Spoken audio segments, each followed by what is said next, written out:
Noches. Este día me gustaría hacer un comentario sobre una predicación de Carlos Montemayor, cuando hablaba sobre la parábola de Lázaro y el rico, la semana pasada.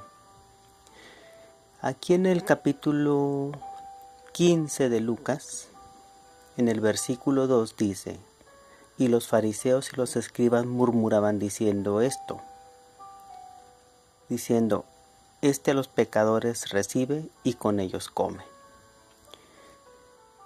Las parábolas fueron dadas también para ellos, en relación a ellos. Entonces en el capítulo 16, versículo 19, dice: había un hombre rico que se vestía de púrpura y de lino fino. Aquí yo veo que se estaba refiriendo a un hombre que no tenía ninguna necesidad económica ni material. Y los colores de los que nos está hablando y su vestimenta es el color púrpura y el lino fino, telas muy preciadas y un color exclusivo de los sacerdotes de la época. Y dice: y hacía cada día banquete con esplendidez. La vida moderada de los sacerdotes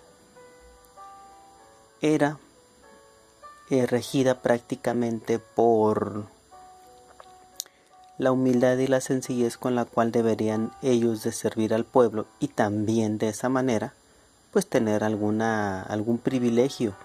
Pero este hombre rico que se vestía de púrpura y de lino fino, pues dice que hacía cada día banquete con esplendidez. Y dice en el 20: había también un mendigo llamado Lázaro, que estaba echado a la puerta de aquel lleno de llagas, y ansiaba saciarse de las migajas que caían de la mesa del rico, y aún los perros venían y lamían las llagas. Este Lázaro, al cual sí nombran por su nombre, tenía una característica, que estaba a la puerta del rico, de ese sacerdote que vestía de púrpura y lino fino y tenía banquete con esplendidez. Y dice: y ansiaba saciarse de las migajas que caían de la mesa del rico, y aún los perros venían y lamían sus llagas. Aconteció que murió el mendigo y fue llevado por los ángeles al seno de Abraham, un lugar de reposo, espiritualmente hablando, porque aún no podían entrar al cielo, puesto que estaban esperando la consumación de la redención por Jesucristo. Y murió también el rico, y fue sepultado. Y en el Hades alzó sus ojos, y estando en tormentos, vio de lejos a Abraham y a Lázaro en su seno. Y fíjate que aquí alcanzo a distinguir que estaba en el Hades el rico, ese sacerdote que se vestía con púrpura y de lino fino. Y también nos dice que al morir el mendigo fue llevado por los ángeles al seno de Abraham. Los ángeles sabían que la redención del hombre no había sido pagada, por tanto llevaban al lugar de la fe y de la esperanza a las personas que morían en el mundo espiritual. Y murió también el rico y fue sepultado. Y en el Hades alzó sus ojos, estando en tormentos, y vio de lejos a Abraham y a Lázaro en su seno, uno sufriendo tormento y el otro sufriendo o recibiendo consuelo. por la injusticia de ese sacerdote que no cumplía con desprenderse un poco de lo mucho que tenía y compartirlo con Lázaro, al cual él estaba obligado a ministrar y al cual él estaba con la obligación espiritual de darle consejería y de orientarlo y de ayudarlo, puesto que uno carecía de todo y mientras el otro lo tenía todo. Entonces el rico, dando voces, dijo: Padre Abraham. Aquí reitero que este hombre era un hombre de fe, un hombre que tenía la fe bien coordinada y sabía de quién estábamos hablando con Abraham. ¿Quién estaba esperando en Abraham? La descendencia de Abraham. Y dice: ten misericordia de mí y envía a Lázaro para que moje la punta de su dedo en agua y refresque mi lengua, porque estoy atormentado en esta llama. Pero Abraham le dijo: Hijo, acuérdate que recibiste tus bienes en tu vida, y Lázaro también males. Pero ahora estés consolado aquí, y tú atormentado. Además de todo esto, una gran sima está puesta entre nosotros y vosotros. Y de manera que los que quisieran pasar de aquí a nosotros, no pueden ni de allá pasar acá. Entonces le dijo: te ruego pues, Padre. Volvió a decirle Padre, porque lo conocía. Una persona de fe, una persona que practicó la religión, le llamó Padre. ¿Por qué? Porque esta persona era un sacerdote, los que estaban obligados a enseñar al pueblo, no a enriquecerse de parte del pueblo. Entonces le dijo: te ruego pues, Padre, que le envíes a la casa de mi padre, porque tengo 5 hermanos, para que les testifique, a fin de que no vengan ellos también a este lugar de tormento. Y Abraham les dijo: a Moisés y a los profetas tienen, óiganlos. Este pequeño versículo me está diciendo mucho. La respuesta de Abraham fue: a Moisés y a los profetas tienen. No dijo tenían, dijo tienen. Óiganlos. Con esto, cuando yo escuchaba a Carlos Montemayor utilizando esta parábola para sustentar la elección de su Dios de turno, de Nazón Joaquín García, se me vino a la mente una cosa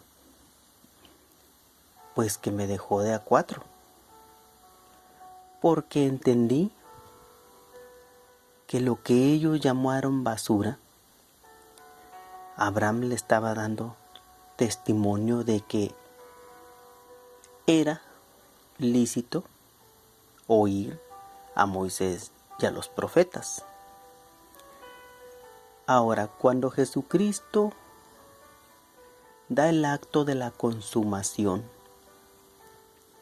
las palabras de Jesucristo tienen el mismo peso de Moisés y de los profetas, y es anunciado por los apóstoles del primer siglo y también por todos los discípulos que habían sido abarcados por el privilegio del Espíritu Santo, por ser sellados por el Espíritu Santo. Entonces dice: él entonces dijo: no, Padre Abraham. Vuelve a repetirle Padre Abraham, porque era un hombre que sabía qué es la fe. Pero si alguno fuere a ellos de entre los muertos, se arrepentirán. Mas Abraham le dijo: si no oyen a Moisés y a los profetas, tampoco se persuadirán, aunque alguno se levantare de los muertos. Y vuelve otra vez Abraham a decir: a Moisés y a los profetas tienen. Aquí yo me quedo pensando, ¿por qué reiteró de nueva cuenta Abraham a Moisés y a los profetas, si ellos ya habían muerto para esa época, para la época en que Jesucristo utilizó esa parábola? Quiere decir que los escritos, cuando eran dados por los sacerdotes levitas, contaban como si estuvieran hablando el mismo Moisés y los mismos profetas que fueron muertos, testificando en favor de Jesucristo y de su venida y de la voluntad de Dios, porque el Espíritu de Dios fue quien dio esos escritos. Aquí yo me puse a pensar, ¿qué pago recibirá Nazón Joaquín García cuando él vive en la opulencia? ¿Qué pago recibirá Samuel Joaquín Flores? ¿Y qué pago recibirá Aarón Eusebio González? Si los tres vivieron en opulencia y en muchas ocasiones vieron a gente de su misma congregación, de la luz del mundo, padeciendo frío, hambre, escasez, y ellos se la pasaron en lujos, ellos se la pasaron como los ministros también, como los pastores, como los del cuerpo ministerial, vistiendo de lujo, en carros, teniendo casas, teniendo cuentas de banco. Nazón Joaquín García gastando $100,000 en compras, cuando ninguno de sus discípulos y ninguno de sus ministros quizás tienen esa facultad para gastar tanto dinero. Escuchaba a Carlos Montemayor defendiendo lo indefendible y digo, ¿en serio no se da cuenta que lo que Jesús dijo en esta parábola sobre Abraham, lo que Abraham estaba hablando al rico, al sacerdote, al hombre que vestía de púrpura y lino fino, dos de las características de la vestimenta de los sacerdotes de la época, y prácticamente creo que ha de haber sido del sumo sacerdote de la época, que vestía en opulencia y que al momento de que estaba Jerusalén corrompida, estaba adoptando las mismas ideologías de Roma y estaba viviendo en opulencia, estaba viviendo en grandes banquetes, en esas fiestas al estilo de Roma, donde se les bailaban, donde se les agasajaba, donde su pensamiento era prácticamente una ley. Aquí es donde yo veo la semejanza con Nazón Joaquín García, el hombre rico, el hombre que vive en opulencia, de Samuel Joaquín Flores y también de Aarón Eusebio. Hombres que visten de etiqueta, que pasan por una pasarela donde hay una alfombra roja o azul o del color que ellos quieren, y que hasta el más mínimo de sus deseos y caprichos han sido satisfechos y saciados. sin contar las violaciones, los abusos, los bienes que recibieron y las estafas que hicieron con el pueblo de la luz del mundo.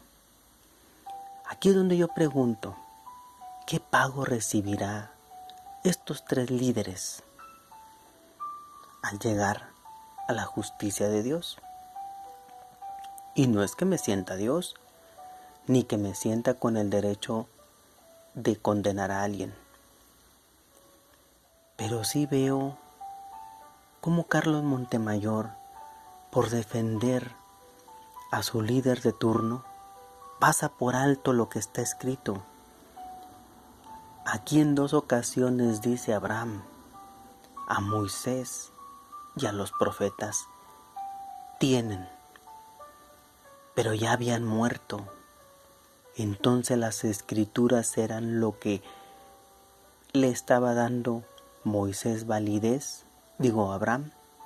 Moisés le estaba dando validez a los escritos de Moisés y a los escritos de los profetas. Y la sentencia que Abraham estaba viendo realizada y ejecutada en contra de ese sacerdote, porque era un sacerdote, es también ejecutable para los tres ministros de la luz del mundo que han abusado, se han enriquecido, han dañado, han lastimado, han manipulado, han hecho muchísimas cosas de las cuales ahorita están siendo acusados. 12 fueron sin pagar, 12 fueron sin tener el castigo a sus acciones. Pero aquí es donde yo pregunto, ¿qué castigo recibirán estas personas? Carlos Montemayor ha de creer que cuando murió Aarón Eusebio fue recibido en el cielo. No creo que haya creído que había un cielo si cometió tantísimos errores. Abusó, dañó, lastimó, hizo un negocio de la fe. Tampoco creo que Samuel Joaquín Flores se haya arrepentido del daño que hizo, a pesar de que haya tenido esa enfermedad por mucho tiempo. Porque si hubiesen ellos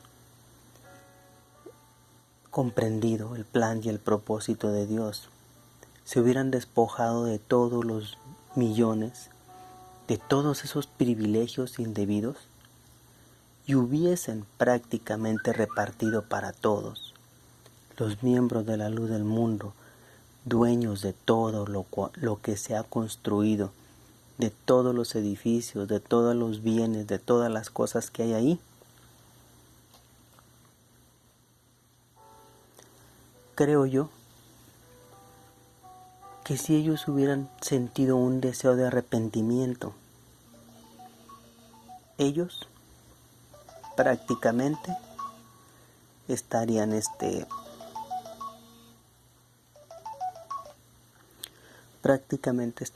repartiendo todo.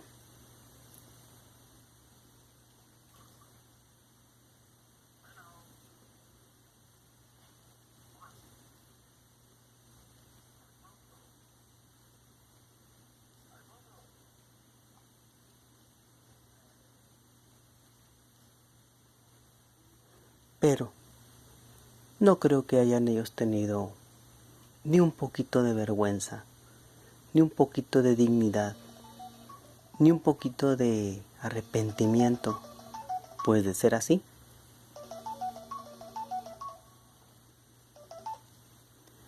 ellos se hubieran arrepentido y hubieran compartido la riqueza de la luz del mundo, materialmente hablando. Pero lo único que hicieron fue pasarle a otro sinvergüenza el reinado, la dinastía, el poder, el lujo, la extravagancia, la esclavitud y el abuso. Entonces aquí es donde yo pregunto, ¿estarán realmente en el cielo? Si alguna gota de misericordia, de comprensión, alguna gota de razón bíblica hubiesen tenido, no se hubieran ido de este mundo sin darle a todos los de la luz del mundo el derecho que les correspondía por haber trabajado, por haberse desvelado. Pero en vez de eso lo que hicieron fue pasarle la estafeta a otros sinvergüenza de la misma casa, sin importar el hambre, la necesidad y todo lo que sufrieron las víctimas de estos hombres encumbrados en sus propios deseos, como el rico, que sin importar nada vivía con esplendidez y sin importar nada vivían en sus lujos y en sus derroches. Por eso, cuando Carlos Montemayor hablaba sobre todas estas cosas, sobre la parábola del hijo pródigo, se me vino a la mente esto que estoy hablando. ¿Realmente estarán estos hombres en el cielo? ¿Realmente Naasón irá al cielo? Si tantito arrepentimiento tuviese, habría declarado su culpabilidad en el grado en que haya sido y también hubiese deshecho y repartido todos los bienes que se le encontraron y se le han encontrado en sus manos a todos aquellos desvalidos que en la luz del mundo trabajaron para lograrlos. Este es mi punto de vista, este es mi criterio, errado o no, pero así lo pensé cuando lo oí de Carlos Montemayor al defender a un apóstol encarcelado en la cárcel de California por 32 delitos y con una fianza de $90 millones, que prácticamente le están dando la calidad de que es un reo de peligro y es una persona de la cual hay que cuidarse. Que Dios te bendiga, que Dios te ilumine, y a ti, hermano de la luz del mundo, huye y escapa por tu vida. Ven a Jesucristo que te está esperando y huye de aquellos logrones que de ti están abusando. Que esto sea para la honra y la gloria de Dios y de Jesucristo nuestro Señor. Amén.